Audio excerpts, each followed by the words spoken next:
here with Charlet Chung, who you may know better as the voice of D.Va from Overwatch. はじめましてよろしくお願いします。はじめましてよろしくお願いします。行くよ。行くよ。Alright. Okay, so we opened with a little bit of Japanese, and that is because when I was doing research for this interview, I learned that you are a polyglot, which means you speak a lot of languages. It's one of my favorite words. And I love that Overwatch has so much diversity with so many different languages, and a lot of characters are from a lot of different cultures. And I was wondering if you do D.Va in some of the different international releases.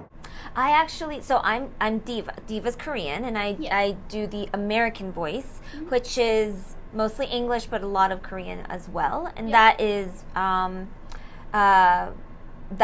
main D.Va, and then there's like the other regional divas, and I'm actually not the Korean D.Va. Interesting. Yeah. Do they keep your Korean voice lines? I don't think so. Oh, wow. Yeah, isn't that interesting? Yeah. Yeah, they have somebody else so D.Va is from Busan, and so they speak a specific dialect, and so they have somebody who in Korea who speaks with the Busan dialect, and they are the Korean D.Va. Super interesting. In Korea, so a lot of characters speak like half their national language and half English in the English release, which is the one I play. Yes. And in Korea, does D.Va only speak Korean? I believe so. Interesting. Yeah. So then would one of the characters that speaks English speak Korean and English as their national dialect? I believe they just speak Korean. Is that your question? And they don't speak English too. So. Oh, that's so interesting. Yeah. So I love to travel and meet people from all parts of the world, and I think it's amazing that Overwatch has so many different cultures represented. And I was wondering if you think that Overwatch has inspired people to travel and learn more about different cultures. I'd have to say that it's one of my favorite projects that I've ever been involved in because of the diversity aspect of it. There are so many people who don't have the privilege to be able to travel all over the world, but what the maps do, is allow people to have that sort of exposure to different cultures and feel like you're kind of traveling. And not just that, but with all the different characters, I usually tell this story about how when I was younger, I always thought, and I was playing Street Fighter 2, I always felt like I was obliged to pick Chun-Li, and she's a great character and all, but I wanted to play Ryu, actually. So, and I never really got to, because my boy cousins would always end up picking him. And so what I've seen is really remarkable about the world of Overwatch is that it's sort of all the gamers out there get to pick whoever they want to play, and whether you're a big 6'2" guy and you feel like Junkrat who's small, or you feel like being Mei because you're savage or whatever. We get to really live vicariously through people that we might feel like we identify with. So when I first started playing, I always mained Roadhog. Oh, interesting. And then after 2 weeks, I ended up maining D.Va, but because I felt like she's a gamer, I should be, an expert at her. But most people probably wouldn't assume that I was a Roadhog main in the beginning, definitely. And so because I might look like D.Va, but as people have kindly said, nowhere near anatomically perfect. But I feel like a Roadhog on the inside. Oh, that's amazing. That's so cool. And I think it's super interesting that you talk about Korean culture, because it's something that's sort of personal to you. You talk about Korean culture on your Twitter account, and you sort of represent D.Va's Korean culture more through you and through all the stuff you're playing. Like during the Lunar New Year event, you posted this really awesome video showing some facts about the Lunar New Year. And I thought that was awesome. I wanted to thank you a lot for doing that and making cultures more interesting and making people able to be interested. Yeah, I think the accessibility of social media has really helped in this game in particular, because we have all become this community in Overwatch, and with the characters, usually a lot of video games, you don't really get to know the actors behind the voices, but we've become sort of synonymous with our characters and have been able to engage with all the fans out there and have just a very sort of communal experience together. And so, like the video, a lot of times, for example, with the palanquin skin, with the hanbok, I didn't want it to be something where it would be just like a cosplay for people, because that's our traditional, garb. And so instead, I wanted to sort of educate the public about all of that, so that in essence, it takes away sort of make the exotic nature of it. When you feel like you're not really a part of it and you're just like viewing it, then you can see it as something like cosplay. But when you kind of know about the culture and whatnot more, then you feel much more like you're a part of the whole experience. So I liken it to sort of how McCree, he's a cowboy, he wears a cowboy hat, but there are people actually in the South who still wear cowboy hats, and it's not cosplay to them. That's a part of their culture and part of American culture. And in the same way, you won't see it as much, when it's not like during the holidays, but if you're in Korea, there are older ladies who are like grandmothers who grew up wearing the hanbok, and they still wear that. So, I love that, and it's with many of the characters in Overwatch where the actor has taken it upon themselves to sort of, speak on the culture that they're representing. So I'm very much, I'm just super humbled by that experience and opportunity. Yeah, I think it's amazing. And you've been kind of saying that you really identify with D.Va now. Yeah. And you've seen pro divas play, and I was wondering how you feel. Are you proud of your girl, or do you feel sort of like that's you? Yeah, definitely. A lot of people are like, what similarities do you guys have? We're very, she's sassy, but she's also just a sweet girl. And, one thing that I really am proud of is I think something that I really identify with is that she is young, she looks young, she sounds young, she's a female, obviously, a minority in the sense of from the Americans' perspective, but not in the world of Overwatch, right? Yeah. There's no sort of cultural baseline, which is really nice, because then it doesn't dehumanize or, undercut any culture at all. But I identify with the fact that, she has all these lines like,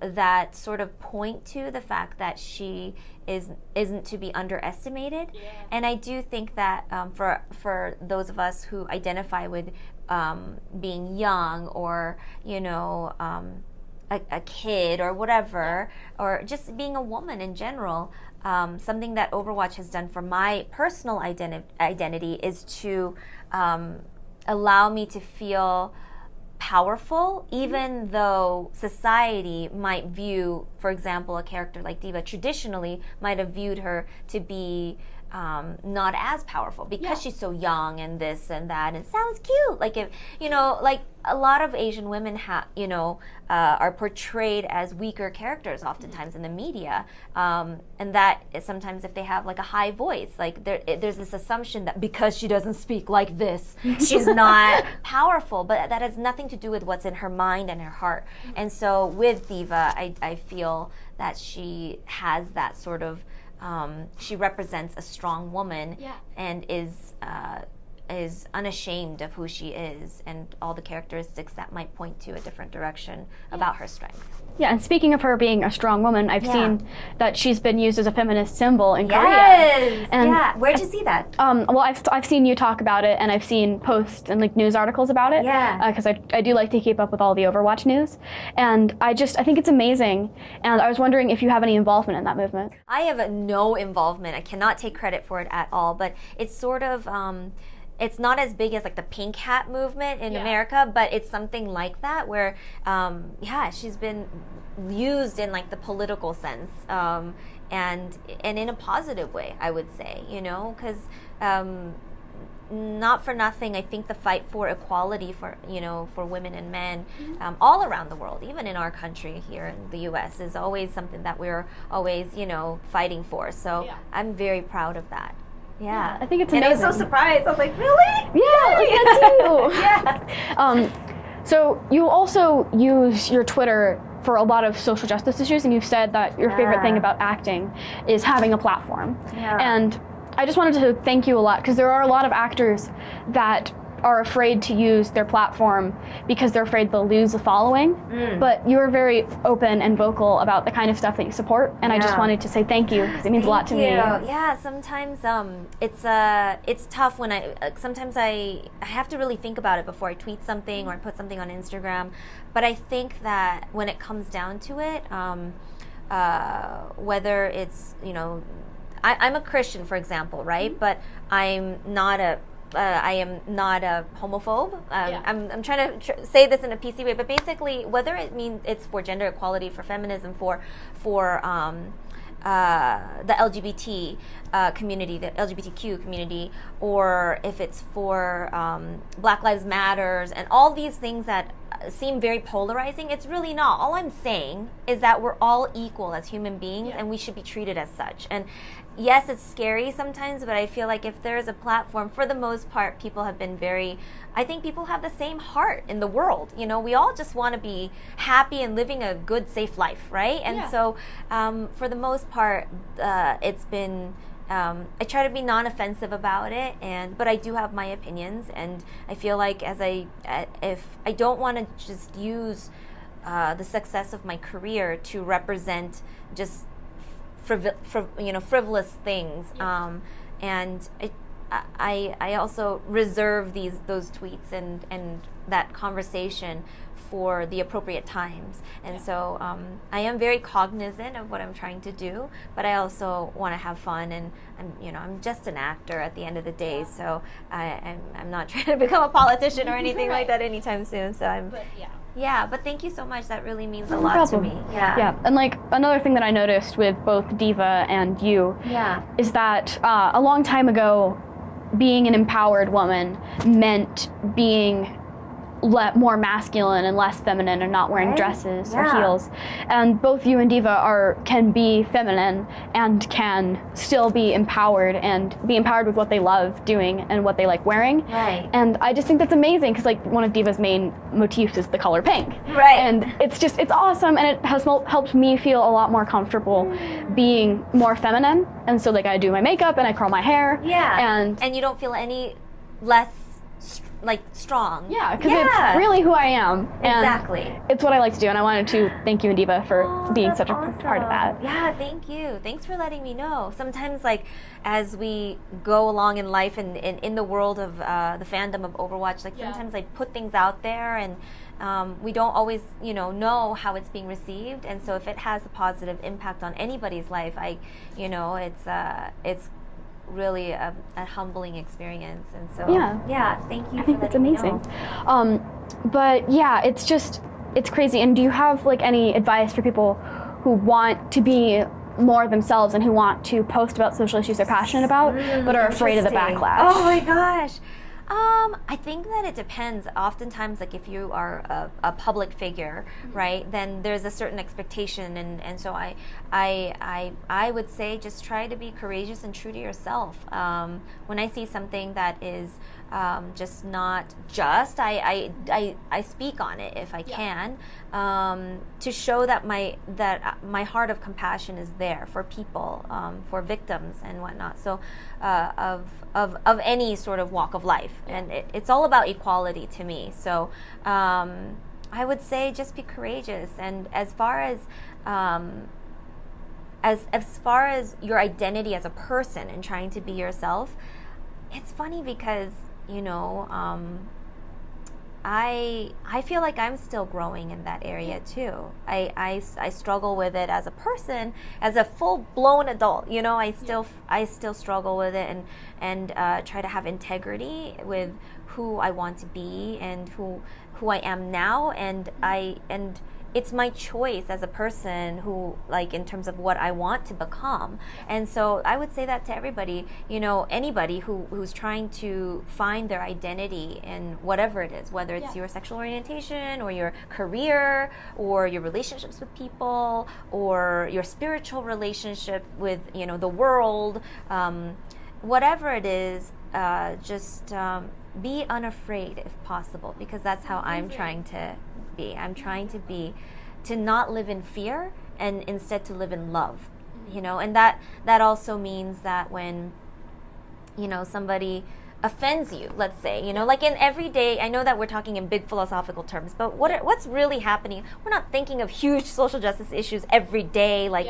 in our own personal lives, but we think of the little interactions that we have with other human beings and with our family and our friends. And I always, you know, whether if it's like an argument or whatever, the things that happen in our lives that hurt us, you know, I always just try to come from a place of love instead of fear. Thank you so much. That's like such an amazing sentiment. I don't know if that made any sense. No, it made perfect sense. And thank you so much for saying that and for being such a positive representation of people.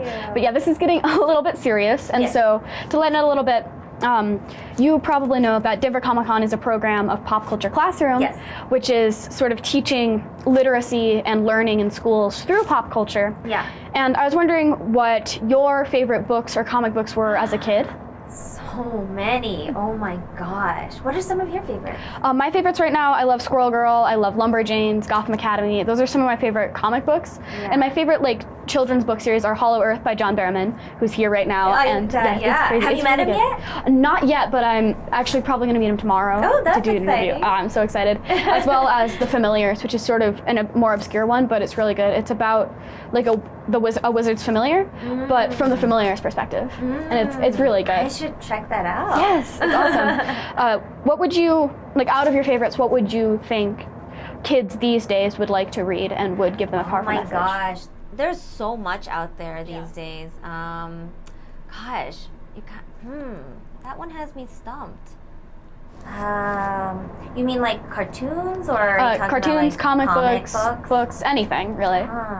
Right now, I have been, like, there's a lot that's come out with, like, the Marvel Universe and whatnot, and I think that they have been, you know, it's been, like, a very positive, like, movement, you know, so I've always loved anything in the DC and the Marvel world, and so I would say, and their portrayal of women have just, you know, been really... they've been portraying stronger women and characters that have a sense of humor and whatnot. So I would say anything in the realm of the Marvel and DC universe. I know that's sometimes polarizing. Some people are like, I'm Marvel, I'm DC. Well, they both have good stuff. They do, yeah. Have you seen Wonder Woman and Black Panther? Definitely, yes. Yes, okay, several awesome. times each, yeah. Yes, but yeah, that's awesome, and definitely really good things. And I'm just very happy they're spreading such a positive movement towards kids, especially because they are watching these movies now, and it's awesome. Yeah. And I wanted to like thank you again for saying such important things, and for just being such an amazing person and doing all this stuff. Thank you so much. Yeah, it's crazy. So is there anywhere that people can find you coming up, or like social media accounts, stuff like that? Yeah, I'm a series regular in 2 upcoming series. I'll be animated series that you guys will definitely love. I'm going to be posting all of that on my social media on Twitter and Instagram, and they're both at Charlet Chung, Charlet Chung. Awesome. Thank you so much again for sitting down with me. I know I'm just a kid and I don't look like much. No, don't say that. No, this whole conversation was about empowerment, female and young people empowerment. So yes, no, you are not just anything. You're amazing. Thank you so much again.